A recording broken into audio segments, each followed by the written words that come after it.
నమస్తే KSR 25 news స్వాగతం సుస్వాగతం. ఏకకాలంలో రైతులకు రుణమాఫీ చేసిన ఘనత కాంగ్రెస్ పార్టీ తెలంగాణ ముఖ్యమంత్రి రేవంత్ రెడ్డికి దక్కుతుందని దుబ్బాక నియోజకవర్గం కాంగ్రెస్ పార్టీ ఇన్ఛార్జి చెరుకు శ్రీనివాస్ రెడ్డి అన్నారు. సిద్దిపేట జిల్లా దుబ్బాకలో ముఖ్యమంత్రి రేవంత్ రెడ్డికి ఇచ్చిన మాట ప్రకారం ఏకకాలంలో రుణమాఫీ చేశారని, రుణమాఫీపై పూర్తి స్థాయిలో అధికారులతో వీడియో కాన్ఫరెన్స్ని స్థానిక మార్కెట్ యార్డ్ వద్ద ఉన్న రైతుల వేదికలో వీక్షించి అనంతరం భారీగా బైక్ ర్యాలీ తీసి స్థానిక బస్టాండ్ వద్దకు వెళ్లి ముఖ్యమంత్రి రేవంత్ రెడ్డి చిత్రపటానికి పాలాభిషేకం నిర్వహించిన తర్వాత దుబ్బాక నియోజకవర్గం ఇన్ఛార్జి చెరుకు శ్రీనివాసరెడ్డి మాట్లాడుతూ రైతులకు ఏకకాలంలో 2 లక్షల రుణమాఫీ చేస్తానని చెప్పిన ముఖ్యమంత్రి రేవంత్ రెడ్డికి రైతులు రుణపడి ఉంటారని అన్నారు. ప్రతి రైతుకు నేరుగా తమ అకౌంట్లో డబ్బులు పడతాయని, డబ్బులు పడని ఎడల మన కాంగ్రెస్ పార్టీ కార్యకర్తలు బాధ్యత అని అన్నారు. ఈ కార్యక్రమంలో పెద్ద ఎత్తున రైతులు, కాంగ్రెస్ నాయకులు, కార్యకర్తలు తదితరులు పాల్గొన్నారు. చూస్తూనే ఉండండి మరిన్ని అప్డేట్ కోసం కేఎస్ఆర్ 24 న్యూస్.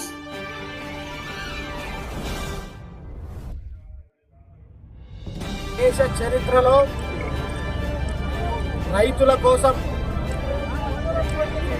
రైతుల జీవితాలు బాగుపడాలి,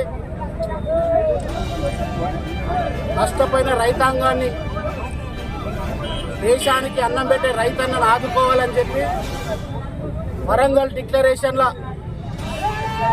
మే 6 నాడు 2022 వరంగల్ డిక్లరేషన్లో చెప్పినట్టు ఏకకాలంలో కాంగ్రెస్ పార్టీ అధికారంలోకి రాగానే 2 లక్షల రుణమాఫీ చేస్తామని చెప్పి గతంలో 2004లో రుణమాఫీ ₹1,00,000 చేసిన చరిత్ర ఆనాడు కాంగ్రెస్ పార్టీని. మళ్ళా రైతాంగానికి ఈరోజు గౌరవ ముఖ్యమంత్రి గారు మాట ఇచ్చిన రాహుల్ గాంధీ గారు తెలంగాణ రైతాంగానికి, కష్టాల్లో ఉన్న రైతాంగానికి 2 లక్షల రూపాయలు ఏకకాలంలో రుణమాఫీ చేయడం ఈ దేశ చరిత్రలో సాహసోపేతమైన నిర్ణయం. అప్పుల ఊపిలో టీఆర్ఎస్ పార్టీ తెలంగాణ సంపదను దోచుకొని అప్పుల ఊపిలో నెట్టిన ఈ తెలంగాణ రాష్ట్రంలో ప్రభుత్వం వచ్చినాక తెలంగాణ రైతాంగాన్ని ఆదుకోవాలని చెప్పి ఏకకాలంలో ఈరోజు ₹1,00,000 ఆగస్టు 15కు 2 లక్షల రూపాయలు రుణమాఫీ చేయడం యావత్ తెలంగాణ రైతాంగం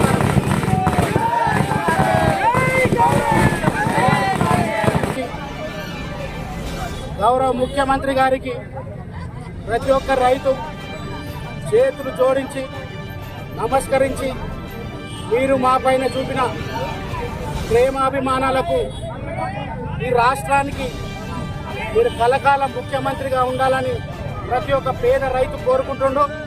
అదేవిధంగా బీజేపీ ప్రభుత్వం సంపన్నులకు వేల కోట్ల బ్యాంకుల ద్వారా తీసుకున్న రుణాన్ని మాఫీ చేసింది తప్ప రైతాంగానికి ఎప్పుడు చేయలే.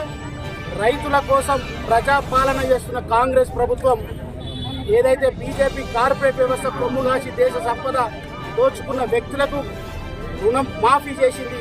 కానీ ఈరోజు కష్టపడే రైతులు, దేశానికి అన్నం పెట్టే రైతుకు ఈరోజు రుణమాఫీ చేయడం అది కాంగ్రెస్ వల్లనే సాధ్యమైంది.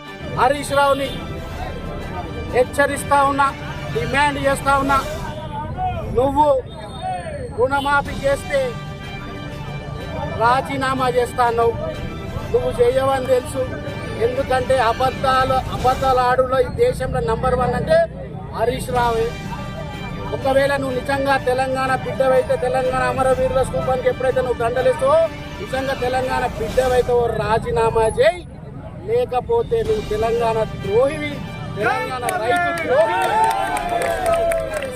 నాయకులను హెచ్చరిస్తా ఉన్నా. కాంగ్రెస్ ప్రభుత్వం 6 హామీలు అమలు చేసి కేవలం 7 నెలలనే 29,000 కోట్ల ప్రజా సంక్షేమ కార్యక్రమాలు అమలు చేసి ఉచిత బస్సు కావచ్చు, సిలిండర్ కావచ్చు, ప్రజాపాలన సాగిస్తున్న ప్రభుత్వానికి రైతులు ఎప్పుడుగా అండగా ఉంటారు. ఖచ్చితంగా దుబ్బాక నియోజకవర్గం కూడా రాబో రోజుల్లో కాంగ్రెస్ పార్టీ ప్రభుత్వంలో అభివృద్ధి చెందుతుంది. మరొకసారి రైతుల తరఫున ముఖ్యమంత్రి గారికి కృతజ్ఞతలు చెప్తున్నాం. ఎవరైతే రైతులకు ఏదైనా ఇబ్బంది ఉండి లోన్ మాఫీ ఏదైనా కాకపోతే మా ఆఫీస్కి వచ్చి మీరు ఒక వినతి పత్రం ఇవ్వండి. ఖచ్చితంగా మేమే వచ్చి మంత్రులతో కావచ్చు, నాయకులతో కావచ్చు మాట్లాడి ఆ రుణమాఫీ చేసే బాధ్యత కూడా ప్రతి ఒక్క కాంగ్రెస్ పార్టీ కార్యకర్త తీసుకుంటాడు. మా ఆఫీస్కి వచ్చి మీరు ఒక వినతి పత్రం ఇస్తే మీ పక్షాన మీ రుణమాఫీ అయ్యేంత వరకు కూడా మేము తిరిగి రుణమాఫీ చేస్తామని రైతులందరికీ విజ్ఞప్తి చేస్తూ మరి రైతులకు కూడా రాబో రోజుల మంచి పంటలు వేసుకొని మీరు అందరూ కూడా సుభిక్షంగా మనస్ఫూర్తిగా ఉంటాను. జై కాంగ్రెస్.